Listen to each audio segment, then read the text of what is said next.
bunch of knucklehead baby gangsters decide to team up for no other reason than they have nothing better to do than rule over the other punks their age. That sums up the motif of Tokyo Revengers. I have been back and forth a lot as to whether I love or hate this series, and the more I debate the merits of it to myself, the more I feel I'm leaning towards the side of not liking it. When I look back at my experience watching this show, it brought me about the same amount of entertainment that doing taxes or writing a thesis paper would. Now, I don't do either of those things, but I did watch Tokyo Revengers, and I have to imagine that they both feel like watching this show. Strictly speaking, Tokyo Revengers isn't the worst thing I've watched. Unfortunately, it could have very easily been much better. As in all things, there's the good, there's the bad, and there's the downright bitchified. I'm looking at you, Takamichi Hanagaki. I'm not gonna judge you for liking this show. I personally have some things I like about it too. Do we need to talk about my man Draken? I mean, I ain't gay, but I'd let him smash if I were a lady. In all seriousness, I found it strange that for a while I couldn't finish the show. I mean, I slogged through 100 episodes of Fairy Tail, and that's one of my least favorite anime ever. And Tokyo Revengers rates above that. And yet, it only took 15 episodes for Tokyo Revengers to kill my enthusiasm for it. But before this turns into an angry and depressed rant, I actually want to talk about some of the things I liked about this show. First and foremost, Tokyo Revengers is a much better manga than an anime.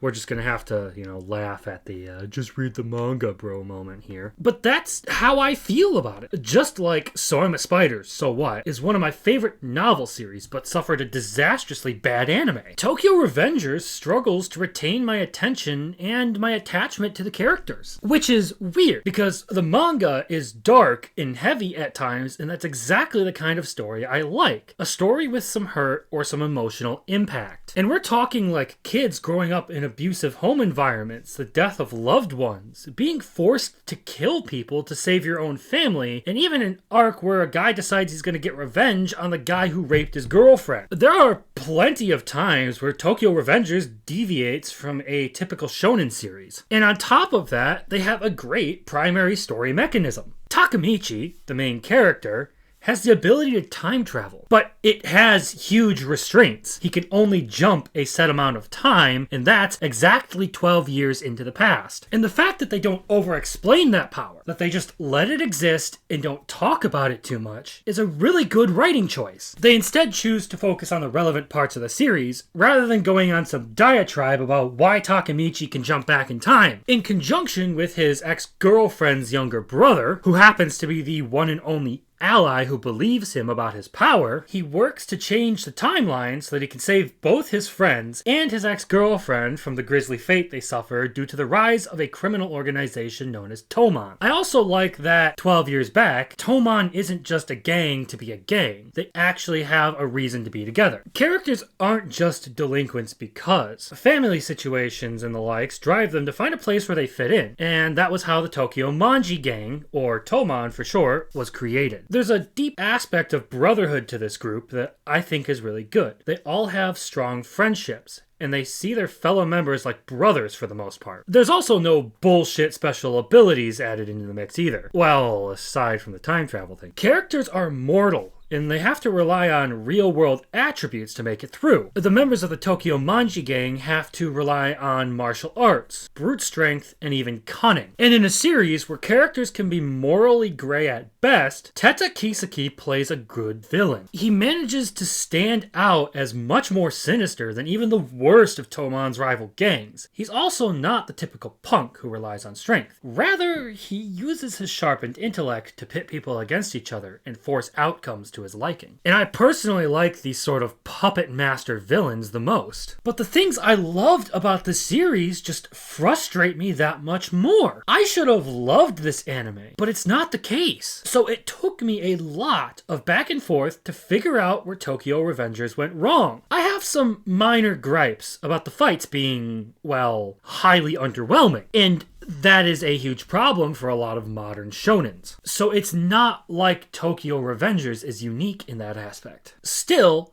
it wasn't like any of them wowed me. Animation in action is a very important thing to me, especially when it feels like you've dragged me through a series with no relief in sight. Take Black Clover, for instance. I have huge gripes about some of the things that happen in Black Clover, but at least after dragging you through 50 episodes of Asta screaming about being the Wizard King, they have the courtesy of giving you a good fight scene against the Eye of the Midnight Sun. And that's just the start. Black Bulls versus Veto, Asta and Yuno versus Licht, Licht versus the Wizard King, Asta versus Dante. Basically, Black Clover rewards you with something spectacular. There was also the issue of a lot of characters just feeling like copy-paste creations with a bit of power scaling. Even a lot of the Tomon captains felt like they were cut from the same block, which I can understand. You have a group of people with similar interests and mindsets, and even similar backgrounds, but I found myself struggling to differentiate between some of them. Not to say that there aren't good characters in the series. I liked Mikey, Draken, Hina, Emma, Takamichi's band of idiot friends.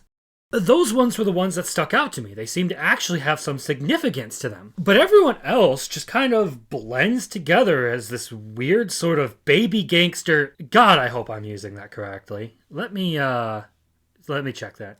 Oh no. Oh god!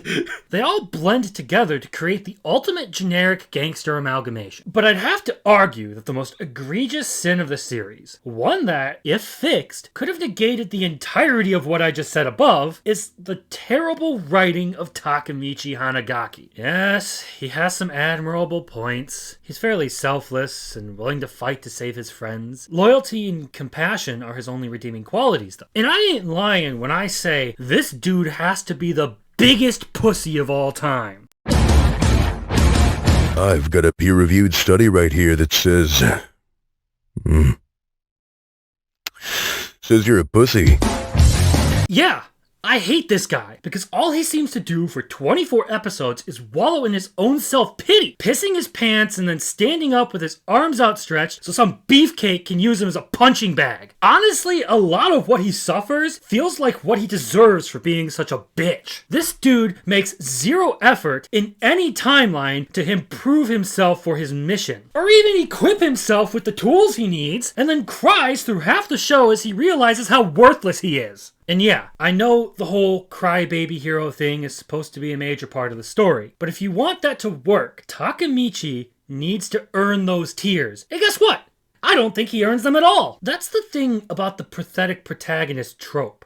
There needs to be a moment where they break through that part of themselves and become a true hero. But that doesn't happen in this first season of Tokyo Revengers. The protagonist needs to either get smart or get strong, and Takamichi does neither. Tokyo Revengers uses all the tropes of stereotypical shonen heroes, such as persistence and friendship, with none of the charm. Takamichi is a wimp, and I have a hard time sympathizing with someone who bathes himself in self-pity and sorrow all the time. Having your character be a rallying point for a much larger power than himself, i.e. the way Naruto was in the anime and Tsuburunatsuki was in ReZero, is all well and good, but at least the other two either did the bulk of the lifting themselves or suffered through agonizing defeats and did every part they could up until the end to win the fight. Takamichi just rushes headlong into a battle, gets used as a punching bag, then gives up once reinforcements show up. The dude literally doesn't get a win of his own, and he desperately needed that. Even with Kiseki, all Takamichi really does is chase the guy around for a bit and then...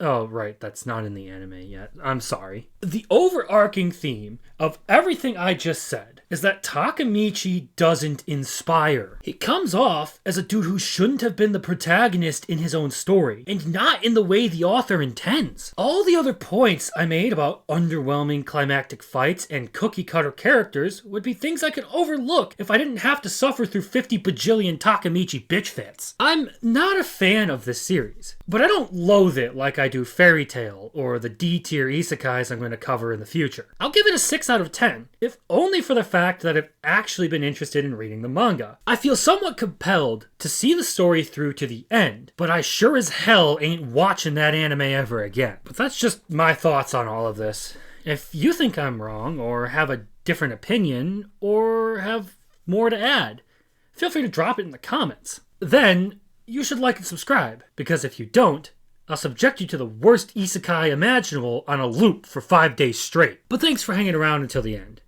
So I'll see you later.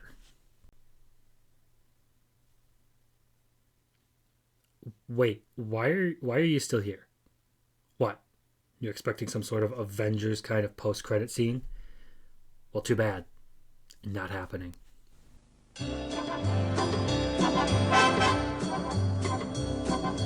Oh!